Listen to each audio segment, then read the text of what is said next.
Hey everybody, hello.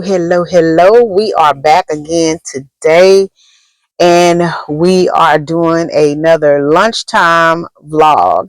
So happy to be with you. I made sure I brought me something to drink this time because I was cotton mouthed by the time I got through talking to y'all last time. So anyway, want to thank you all for being here. Let me start off by saying if you're new to my channel, please go ahead and hit the subscribe button. Don't forget to click the bell notification, set it to all so that you don't miss any of my uploads, and don't forget to give me a thumbs up. To all my fam bam, thank y'all for coming back and rocking with your girl. I do appreciate it. And if you have any questions, comments, feedback, whatever it is, y'all go ahead and make sure you're interacting with me in the comment section. Even if you just slide through saying, hey, catching you on a replay, I appreciate it because at least I know you're watching the video and you letting me know that you're coming through to support me. So today I wanted to get into a conversation. I don't know why this particular topic or this particular song, I should say, popped into my head, but I was sitting at my desk and I was working and everything. And then all of a sudden, y'all know how sometimes y'all get these songs in your head and the song just keep playing over and over and over again. And let me tell you something. I absolutely love this song. This song is one of my favorite songs. It's by one of my favorite groups, and it's "Can You Stand the Rain." I love me some Boys to Men. I mean, a New Edition. Talking about Boys to Men. I love me some New Edition. Okay, I love Boys to Men too. Don't get me wrong, but that album, man, I think I wore just played it over and over and over again. But whenever that song came on, it was something about how it came in, Johnny Gill, and oh my goodness. But I don't want to talk to you about the feel good the song gives you. I want to talk to you about the lyrics. And why do I want to talk to you about the lyrics? Because the last conversation that we had, I talked to you about knowing when to ask for help.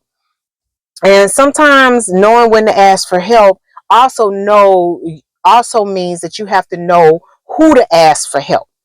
So why are we having this conversation today? Because I think that they are relevant.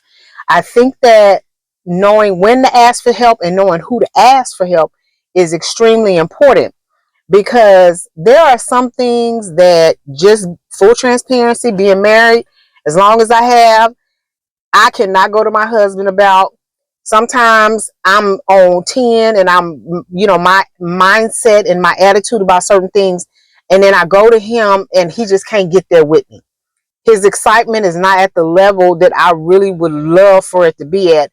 One, sometimes it's because he don't really understand. And two, sometimes because he just ain't moved by it. You know what I'm saying? Everybody is not motivated by the same thing.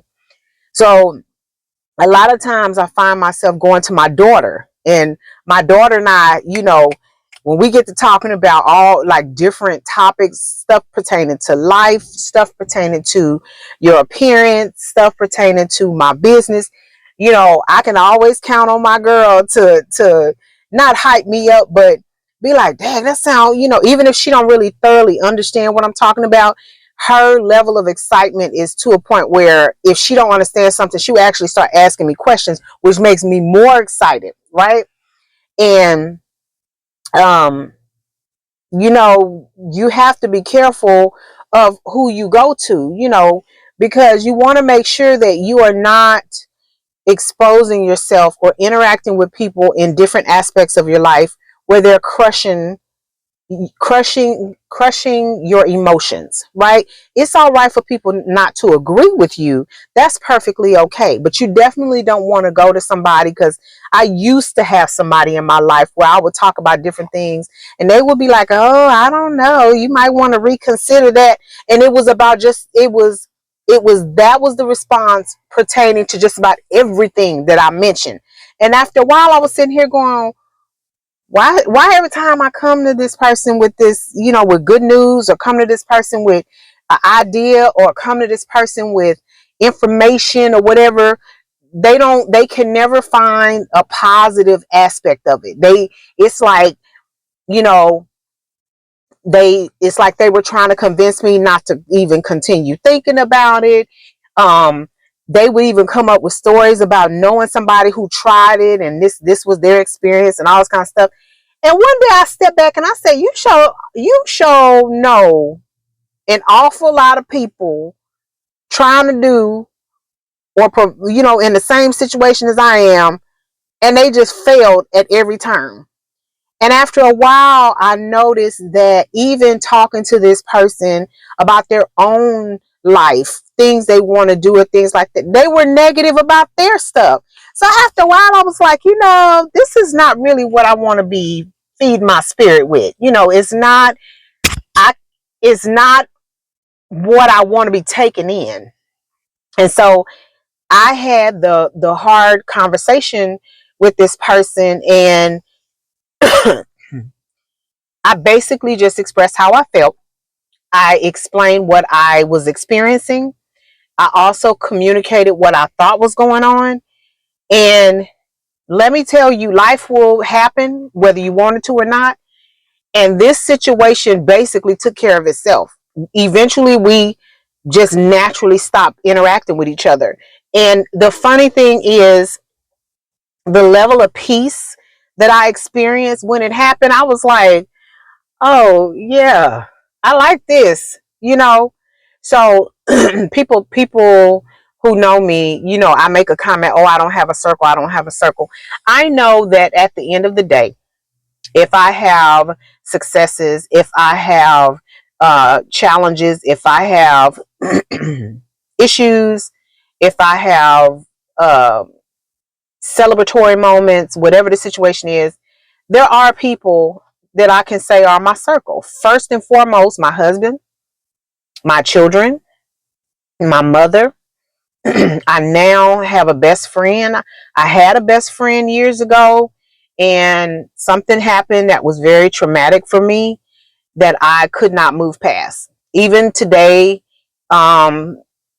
this person who used to be my best friend reaches out to me pretty much about every Tuesday and just sends me the same text message, and I respond. I periodically, go back and forth, but the relationship will never be what it was because of what I experienced. And I felt like even after I explained my perception of what happened, how that made me feel, and communicated what I felt like should happen in order for us to move past it, the person was very dismissive, as if to say they don't understand what the problem was. So for me, I tell my kids and stuff all the time, nobody can tell you what to do with your feelings. Your feelings is like your possession. They belong to you. Nobody can tell you how long to mourn. Nobody can tell you whether you should be offended by something or not. Nobody can tell you whether you're being overreacting. Can't nobody tell you that, because at the end of the day, what is a big deal for you might not be a big deal for me, and vice versa. What makes you hypersensitive or is a trigger for you may not bother me as much. You understand what I'm saying? So it just depends on who you are, how you were raised, what you were exposed to, the traumas you've had. People grew up and they have moved through life differently. And until society finally realizes that you don't have the authority to dictate how I react or how I feel about something, we're always going to have issues communicating with each other. I had someone tell me one time that they felt like I was being childish because I was offended by somebody's behavior and I chose not to participate in an event. And I was like, well, it's my choice. Well, they said, well, you should have just sucked it up and just did it for the group or whatever. And I was like, no, I don't do that. Toni does not do that. If I'm not feeling it, I'm not feeling it. I'm not going to sit there and be miserable and pretend because it's what's best for the majority. So my thought is, why are we focusing on what's best for the majority? Because at the end of the day, you should be moving however you feel like you need to move, not moving according to what I need or what I want. And, my thought behind that was that situation blew up to the point where I am no longer even dealing with that person. I don't speak to them. I don't even acknowledge that they're there because, again, the sense of peace that I feel, I'm good. And my thing is, there were a lot of things that was said to me in that moment, and the reality hit me. It hit me like a ton of bricks. The words that were spoken to me, I took them as truth. And the reason I said that is because the person who said them to me said them with so much passion and intent. They wanted to make sure that I knew that this is how they felt. So I said, oh my goodness. Boom. Guess what then? If that's how you feel, I am going to remove myself from your personal space, from your life, from your, like, you don't even have to acknowledge me. You don't have to not accept me, because I am removing myself from this situation, from this relationship. And this was somebody I trusted, and I opened myself up to. And I mean, some of the things that were said was, and I kept asking for evidence of what they were accusing me of. Not doing, but being. They were accusing me of being a certain way, and I kept asking, and that's the way that I am. If you are saying that I'm being selfish, give me proof. Give me some examples of how I'm being selfish. If you say that I'm being a bully, give me an example of how I'm being a bully, because you know what happens? I am on a journey, lifelong journey for personal growth and development, right? So my thought was, if this person legitimately provides proof that I'm acting a butthole, then I don't have any other choice but to apologize and try to explain maybe what was going on in that moment. And if I can't explain it, just apologize and promise that I will do my best for that never to happen again. Because the only type of person that will be presented with evidence that your behavior is a certain way and is not justified, and you don't feel apologetic or you don't feel remorseful about your actions, is a person who just, they don't care. I care about the representation. I care about how people view me, not because I want everybody to like me, but just because I want you to accept me for who I am. But if I'm behaving in a way that conflicts with that, you can't do anything but be like, okay, what the heck is going on? Because my thing is, either you are or either you aren't, right? Either you're this way or you're not. What you see is what you get. You catch me out there in the streets, how you see me on this camera is how I act. I don't sugarcoat and pretend and tiptoe around and act all this way and ooh girl and then the next thing I'm behaving a completely different. I don't do that. The reason I don't do that is because, one, it's too much work. Who want to spend all that time and energy pretending to be something that they're not, right? So before I get too far off track, all of that is relevant because, again, this is a person that I trusted to be able to go to when I felt like I needed help. I needed emotional support. I needed someone to listen. I needed someone, because this person was known for not beating around the bush and making you feel this way because, whatever reason. It's like the truth is a truth is a truth is a truth. But in this moment, again, I was left sitting there wondering, what information had you gathered for you to judge me the way that you're judging me? But you can't, right now in this moment, you can't communicate to me what that is. Because if you truly was my friend and you know how I am, the things that you accuse me of, every time I asked you for proof of that, that I would, if it was a legitimate thing, I would have no problem owning up to it. I own up to my stuff. Now, my thing is, if a person stops talking to me and I don't know why, and I'm trying to find out what's going on, we good or whatever, because my thing is, let's bring it to the table. Let's talk about whatever is going on. If we can't have that kind of relationship, then we can't have a relationship at all. Again, knowing who to talk to when you need help.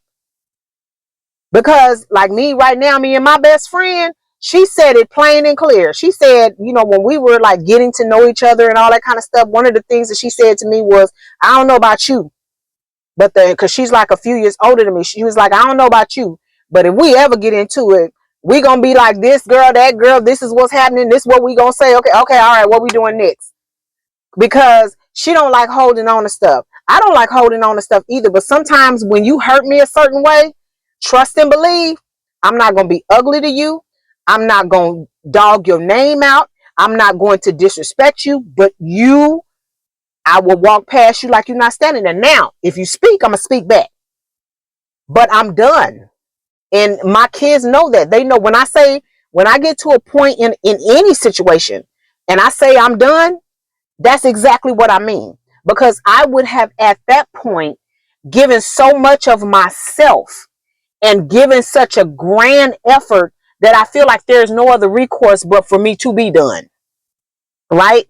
So you just have to make sure as a person that whomever it is that you are reaching out to, whether it's emotional support, whether it's for spiritual guidance, whether it's for your job, like trying to get a handle on what it is that you're trying to do with your career, if you're talking about going back to school, with regard to your marriage, with regard to your kids, whatever you are seeking help for, take the temperature of the people, take the temperature of the relationships with the people in your life that you truly feel like you can trust.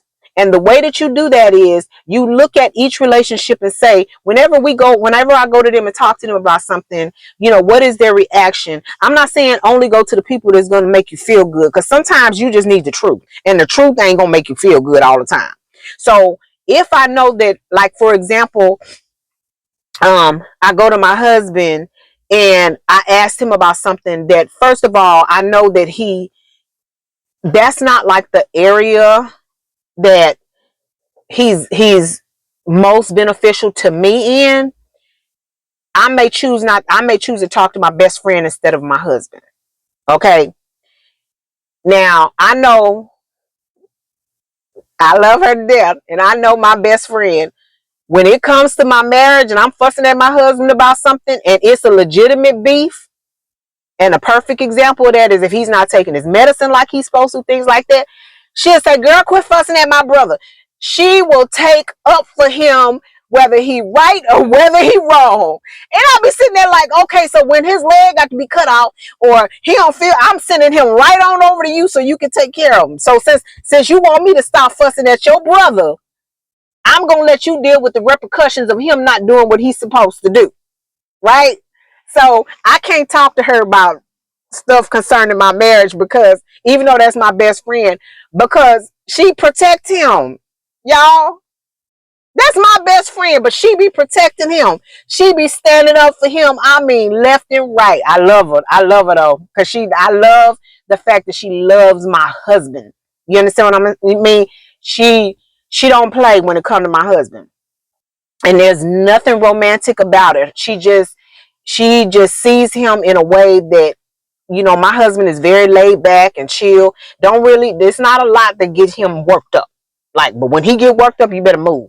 But he's just very relaxed. And she loves his personality.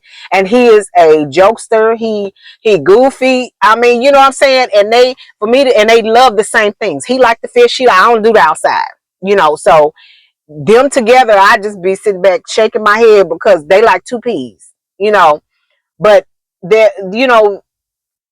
if I need like a very objective opinion about something, maybe in my marital relationship, I've gotten to the point now where I talk to my mom. And one of the reasons I do that is because my mother loves my husband too. That's her son. That's not her son-in-law. That's her son. But she ain't gonna uphold right. So if I'm telling her what's going on or whatever, even if I gotta mention to him that I talked to her about it and whatever, she is going to point out things in the situation about each person and maybe how we could have handled it differently or things like that. And so what I love about talking to her, and I don't do too much talking to my mom about my marriage, because me and my husband believe in handling our marital issues between us. We don't bring outside people in like that. It's just every now and then you might have and it's not like, oh, something that she need to take my side on. No, it's just about an opinion about behavior.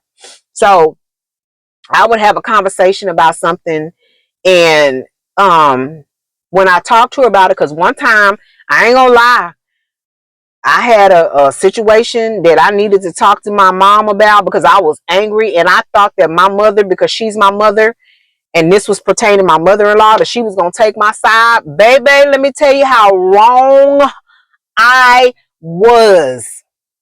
My mother started talking about the sacrifices that she had to make when her mother-in-law was alive, because she needed care and just different things. And so she talked about sacrifices in your marriage. And let me tell you, this conversation did not go the way that I thought it was going to go.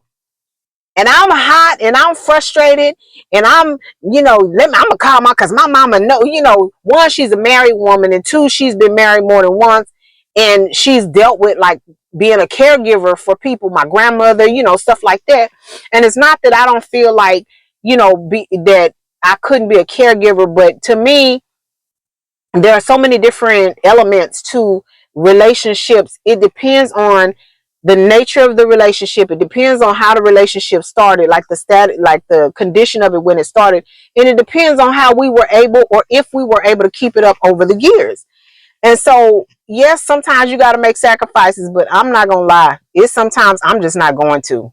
I'm just not going to, because at the end of the day, I still feel like I deserve to have my peace. And I feel like if this situation, if compromising in this situation is going to make me,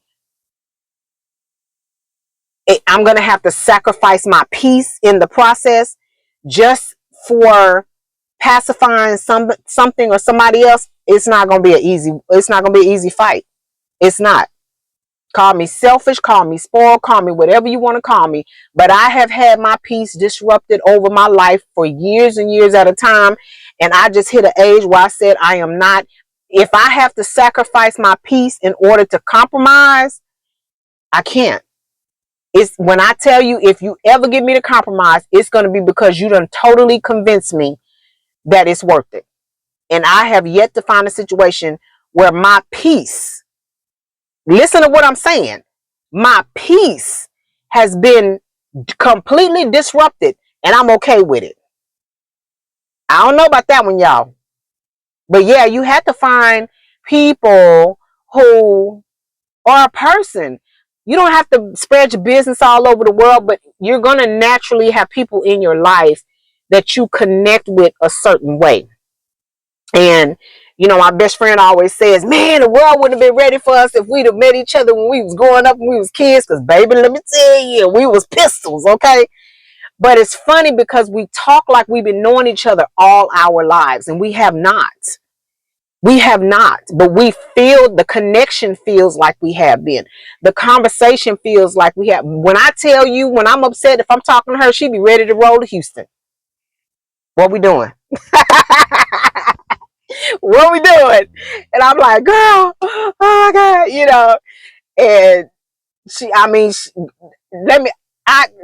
I can't even explain it.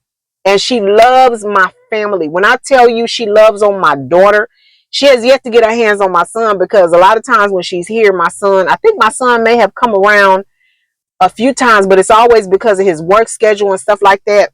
But baby, she be squeezing my daughter so tight. The connection is just crazy. And I could talk to her about business. I could talk to her about ideas. I could talk to her about kids. Just can't talk to her about my husband.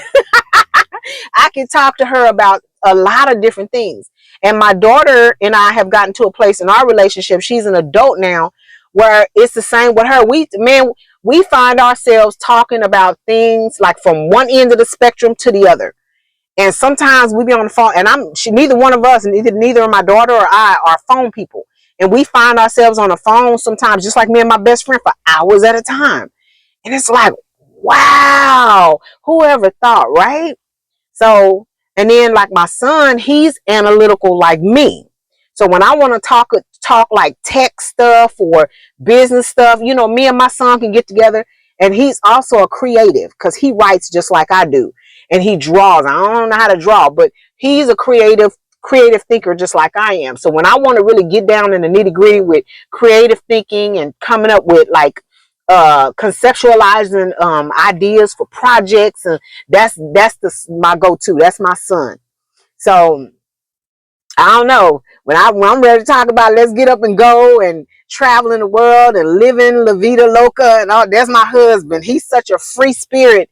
He just, I don't know, he just, if he could always be gone and doing something, he would, you know. But it's funny because he works so much, and then the minute he get off a day, he's antsy. I'm like, seem like to me you want to sit down for a second, because I can't imagine working like you work, and then when you get a day off, you still ready to go and just do, you know. So I don't know, but I'm gonna wrap it up. You know, that's pretty much what I want to say, is that this is kind of piggybacking off of the conversation that we had about knowing when to ask for help. So this one is knowing who to ask for help.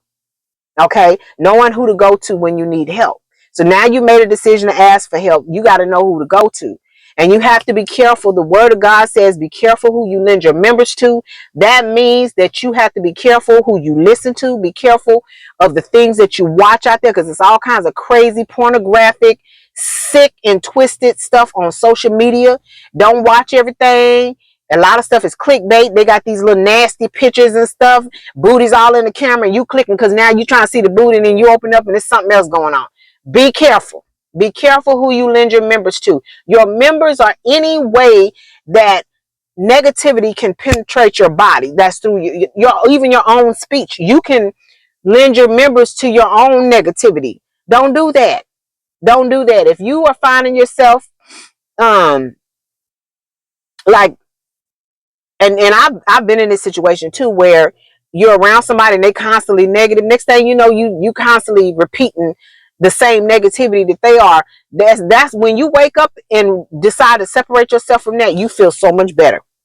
You feel so much better. I was the optimistic person who said, somebody said, oh my God, it's raining cats and dogs. And I said, well, listen, it ain't raining elephants. And that was always me. And I found myself like several months ago, like in this space where I was just, everything was irritating me. It irritated me when they did this. It irritated me when I heard that. It irritated me when I saw this.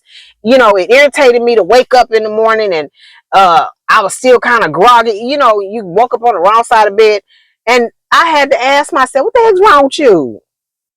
You're not a naturally negative person. You're not the person that spews negativity, that you know, causes people to be like, every time you come into a room, that's not you, boo. What are you doing? What negative spirit have you done picked up that you need to deposit somewhere else because it don't live here? It don't belong here. What have you lent your members to that you're now walking around here mad at the world? Okay? What is it? You figure it out, get rid of it, and let's move forward in a whole nother mindset, right? That's where I am. I am trying to position myself where my focus is on things that is going to help propel me forward. That's having a positive attitude. That's having the mentality to grind.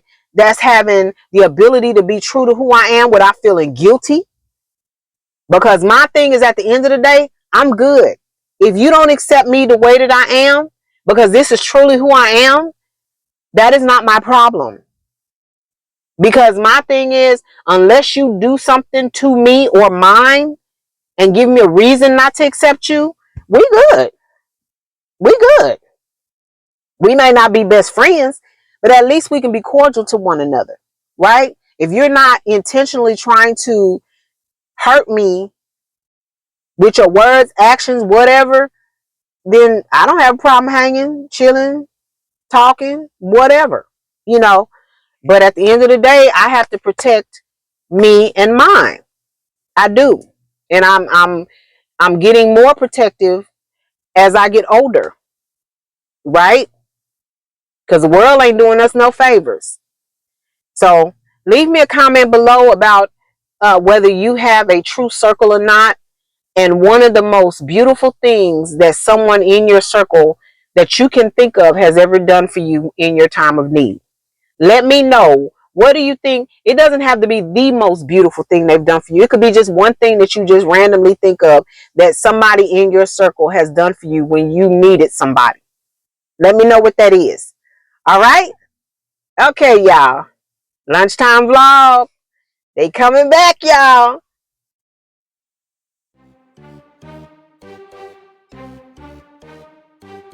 If you're not already a member of the Fetch fam, what are you waiting for? Go ahead and download that app, scan my QR code, and get to scanning those receipts. You might as well take advantage of it. You're already spending the money. The receipts translates into points, the points translates into cash, and you can redeem that cash via store card or cash card, or you can donate to charity. Well, all right, we're going to go ahead and get out of here, but you know we don't do so without saying, love yourself, love somebody else, and until next time, y'all take care. Bye.